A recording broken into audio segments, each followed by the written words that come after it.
Record this. No This problem. is Andrew Moore. Andrew Moore.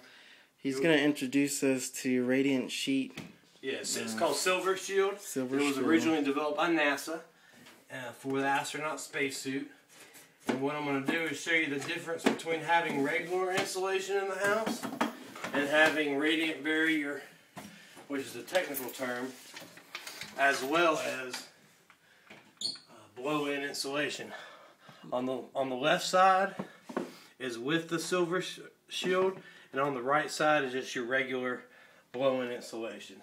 Now they're both got digital thermostats. Let me get these suckers on here. 25 degrees Celsius. Yeah.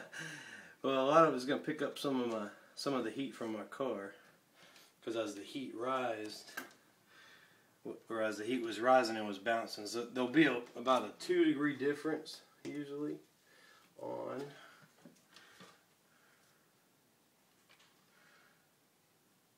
26. I'll get that to Celsius. I'll get that to Fahrenheit. There we go. So there's a 0.5 difference because this was inside while I was driving around. Yeah, so the heat from the car. So what we're gonna do is got it plugged We got up. two lights that are Heat lamps. heat lamps. Yeah, otherwise known as a French fry lamp. Oh, yes, Hot, ain't it's it? hot.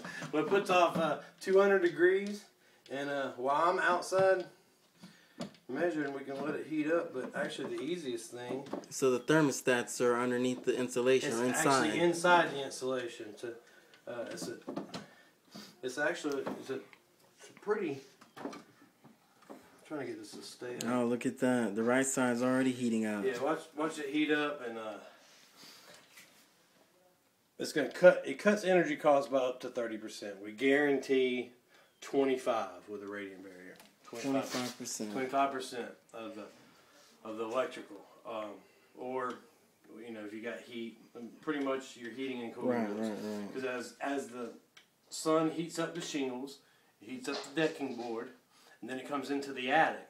And in this house, there's no way for the there's no ventilation. It don't look like, unless you got a ridge vent up there. I haven't seen. So yet. maybe an attic fan would An attic fan, a solar powered attic fan would work awesome. But I'm gonna, I'll put that in the estimate. But what I really wanted you to see is the extreme difference between having a radiant barrier and then not having a radiant barrier. And I've got the thermostat stuck right in the middle of both of them.